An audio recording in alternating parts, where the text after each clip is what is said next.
Erlangga Hartarto mundur dari posisinya sebagai Ketua Umum Partai Golkar dengan alasan untuk menjaga keutuhan Partai Golkar dan memastikan stabilitas transisi pemerintahan dalam waktu dekat. Untuk membahasnya, kami sudah bergabung dengan analis politik maksud kami, Ray Rangkuti. Selamat sore, Bang Ray. Sore, Bung. Selamat sore, Bang. Sebenarnya kan tidak ada yang mendadak ya, begitu ya, dalam politik ya. Sudah pasti ada hal-hal yang terjadi dan juga melatar belakanginya. Ada apa, Bang, kalau Abang melihatnya? Ini dalam 1 minggu ini kita dikejutkan oleh Golkar dengan 3 hal yang agak sulit dinalar gitu. Hal pertama adalah mereka mendukung Deddy Mulyadi di Jawa Barat ya.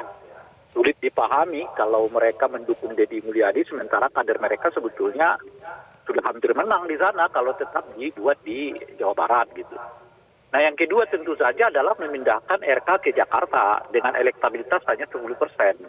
Melawan melawan calon yang elektabilitasnya sejauh ini 40%. Itu juga agak sulit dinalar itu gitu ya. Nah yang ketiga adalah pemunduran diri Pak Erlangga ini. Yang itu juga sulit dinalar karena setidaknya menurut saya ada 3 alasan ya. Alasan pertama, itu tadi yang Anda sebutkan itu tidak terjadi huru-hara lah di dalam tubuh Golkar gitu.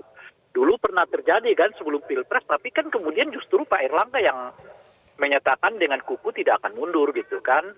Nah itu alasan pertama. Alasan yang kedua adalah tidak ada pelanggaran hukum yang dilakukan oleh Pak Erlangga juga. Itu kan alasan-alasan yang secara formal bisa menuntut Pak Erlangga untuk mundur gitu ya.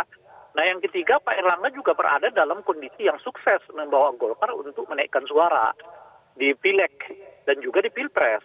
Kenyataannya calon presiden yang didukung oleh Golkar itu menang ya, dalam ini Pak Prabowo dengan Gibran gitu. Nah dari setidaknya 3 hal itu, maka pengunduran dirinya Pak Erlangga itu sangat sulit dinalar. Nggak ada yang mendesak, nggak ada yang meminta, sukses, nggak ada pelanggaran hukum, ya kan? Dan beliau juga nggak tersangkut dengan hukum sejauh ini gitu ya. Lalu apa yang membuat Erlangga tiba-tiba mundur begitu saja? Nah ini menjadi sesuatu yang di luar nalar tadi gitu ya. Jadi kalau kita cari-cari dari hal-hal yang bersifat rasional, yang bersifat logis gitu nggak ditemukan, yaitu mungkin penjelasannya yang irasional dan tidak logis gitu loh ya, yang mungkin juga bersifat teknis gitu. Apakah itu? Ya bisa saja kemudian disebabkan oleh misalnya gitu ya, bahwa beliau merasa capek gitu. Itu bisa, itu kan non teknis lah semua tuh ya. Nah yang kedua adalah beliau merasa bahwa ingin konsentrasi pada bidang tertentu itu gitu. Atau yang ketiga, dan itu boleh jadi yang mungkin gitu, yaitu beliau dihantui oleh sesuatu yang merupakan persoalan hukum gitu. Nah, mana di antara yang ketiga ini yang terjadi yang sebenarnya saya juga nggak tahu gitu. Apa yang menjadi faktor mengapa itu meninggalkan kursi Golkar, ketua Golkar, di mana dia sebelum Pilpres itu dengan kuat mempertahankannya. Padahal isu Munaslup itu sangat kuat muncul di terjadi sebelum Pilpres dilakukan gitu. Bang Ray melihat bahwa Erlangga dipaksa mundur begitu? Ya itu yang saya sebut tadi, kalau tidak ada penjelasan yang rasional kan kita harus mencarinya dari sudut pandang lain kan. Nah sudut pandang lain itu ada yang non teknis ya kan, ada yang non rasional gitu. Salah satunya itu tadi misalnya mungkin ada kekuatan yang memaksa beliau untuk mundur gitu. Nah kok masih ada kekuatan lain di luar dirinya sebagai ketua Golkar gitu, bisa saja gitu. Nah itu yang kita nggak tahu gitu. Oke. Bang Ray, apakah tadi kan sempat alasannya itu karena mau fokus untuk ini ya, untuk IKN atau juga untuk transisi begitu. Ini bisa kita terima alasan itu, Bang? Itu justru menurut saya pidato perpisahan beliau itu adalah pidato yang seolah-olah ingin mengukuhkan dirinya sebagai ketua umum gitu loh, Pak. Karena kenapa saya katakan begitu? Karena pidato itu berbunyi tentang sukses dirinya sebagai ketua umum gitu loh. Kalau beliau sukses kenapa mundur gitu ya kan? Kalau kita dengar pidato beliau itu kan, ataupun katakan sambutan perpisahan beliau itu ya, sambutan pemunduran diri beliau. Beliau kan cerita tentang bagaimana Golkar bisa sukses ya, baik di eksekutif legislatif ya kan, selama ini Golkar nggak ada kisruh ya dan sebagainya. Loh kok konklusinya adalah kok gitu. Itu mestinya bukan pidato untuk mundur, itu pidato justru ketika beliau ingin mempertahankan jabatan sebagai ketua umum, kalah diminta untuk ya misalnya mundur dari jabatan itu gitu loh. Jadi ini agak terbalik gitu. Maka pertanyaan itu sebetulnya pidato itu ditujukan oleh Airlangga kepada siapa gitu. Dalam bahasa yang lain, pidatonya Pak Erlangga itu menunjukkan ada semacam ketidakikhlasan sebetulnya mengundurkan diri dari jabatan ini dengan semua prestasi yang sudah saya capai. Loh kok konklusinya malah saya mau mundur gitu. Itu kan ya, itu yang saya sebut tadi nggak masuk akal itu tadi gitu loh. Oke, Bang Rey, tadi Pak JK juga sempat merespons ya kondisi ini ya, bahwa ada pernyataan bahwa kemungkinan saja ini ada desakan dari pihak luar begitu. Anda melihat itu juga? Ya, itu yang saya sebut tadi. Jadi kalau kita nggak menemukan alasan-alasan yang rasional gitu ya, ditambah pidatonya Airlangga yang justru pidato itu lebih tepat disampaikan kalau beliau ingin mempertahankan diri sebagai ketua umum gitu ya, menurut saya ya gitu. Maka penjelasannya itu adalah penjelasan yang irasional atau penjelasan yang tidak ada teorinya gitu. Nah, salah satunya mungkin ada yang memaksa, ada kekuatan yang memaksanya untuk mundur gitu kira-kira. Nah, kekuatan apa itu? Ya tentu saja kekuatan yang lebih besar dari ketua umum kan. Nah, apakah itu berasal dari dalam? Apakah itu berasal dari luar? Ya itu bisa dari dalam, bisa dari luar gitu.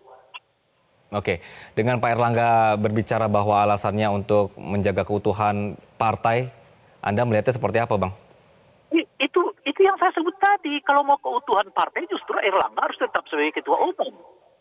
Sebab dalam kondisi kayak begini nih, siapa yang menjungkalkan Erlangga? Kan secara normatif dia sukses membawa Golkar, menang di pileg, menang di pilkada. Sekarang ini November minggu ketiga Agustus sudah harus ada pendaftaran calon pasangan untuk pilkada, yang tentu saja salah satunya harus diusung oleh Partai Golkar gitu. Dalam kondisi yang kayak begitu tuh, justru pemunduran diri Airlangga ini berpotensi justru membuat Golkar gak solid gitu loh, Mas. Nah itu yang itu lagi-lagi yang saya sebut pidato itu bukan pidato yang menggambarkan argumen untuk mundur gitu loh. Itu pidato yang menggambarkan argumen untuk tetap menyatakan Erlangga itu sebagai ketua umum gitu kira-kira. Oke. Bang Rey, tadi sempat juga berbicara dengan salah satu politikus Golkar begitu ya, berkenaan dengan kedepannya ini bagaimana begitu ya, bahwa tidak menutup kemungkinan bahwa memang dicari PLT-nya adalah Agus Gumiwang, kemudian nanti ujung-ujungnya di Munaslup yang dinaikkan adalah Bahlil. Abang melihatnya seperti apa? Ya bisa macam skenario kan, apakah Bahlil, apakah siapa gitu. Nah bagi saya yang penting itu adalah mereka harus menjawab tantangan pilkada dulu. Ini kan pilkada sekarang udah di depan mata, tinggal 2 bulan lagi kan. Lebih utama itu adalah tinggal 1 minggu lagi sudah harus menyiapkan diri untuk melakukan pendaftaran. Nah, apakah situasi ini akan mengakibatkan rencana misalnya ya Kim Plus di Jakarta itu akan terbengkalai atau tidak? Nah, itu juga jadi pertanyaan sekarang. Saya belum cek lagi ya ketentuan undang-undang itu, apakah PLT misalnya berkenan untuk dijadikan sebagai syarat ya administratif pencalonan pasangan calon gitu. Feeling saya sih bisa-bisa aja karena namanya juga PLT gitu ya. Tetapi jiwa PLT dengan ketua umum itu jelas berbeda. Maka mungkin oleh karena itu sebisa mungkin menurut saya itu Golkar harus menskenariokan Munaslup dalam 1 minggu ke depan gitu. Ya kan supaya ada ketua umum definitif. Atau kalau tidak ada ketua umum definitif, setidaknya Rapimnas yang mereka lakukan untuk menetapkan siapa PLT, yang PLT ini, meski kewenangannya nggak sama dengan ketua umum, tapi setidaknya punya wibawa yang memungkinkan konsolidasi di internal Golkar itu terjaga gitu. Sebab dengan begini jelas ya konsentrasi Golkar terpecah. Satu segi menghadapi pilkada, satu segi tentu saja ya menghadapi siapa yang bakal jadi ketua umum. Karena dengan mundurnya saudara Airlangga, ya potensial bagi yang lain untuk masuk sebagai calon ketua umum. Apakah itu Bahlil, apakah siapa, dan seterusnya gitu. Dan saya kira Golkar kurang menarik kalau hanya memunculkan satu nama di dalam munaslup yang akan datang itu seperti bertolak belakang dengan pidatonya Airlangga yang mengatakan bahwa Golkar ini memiliki sumbangsi yang cukup kuat bagi penguatan demokrasi gitu. Nah, salah satu cara memperlihatkan bahwa Golkar memiliki sumbangsi pada demokrasi itu adalah memberi kesempatan kepada banyak orang untuk mencalonkan diri sebagai ketua umum gitu. Oke, baik. Analis politik Ray Rangkuti, terima kasih Bang atas waktu Anda di sore hari ini. Sama-sama. Jelajahi cara baru mendapatkan informasi. Download Metro TV Extend sekarang.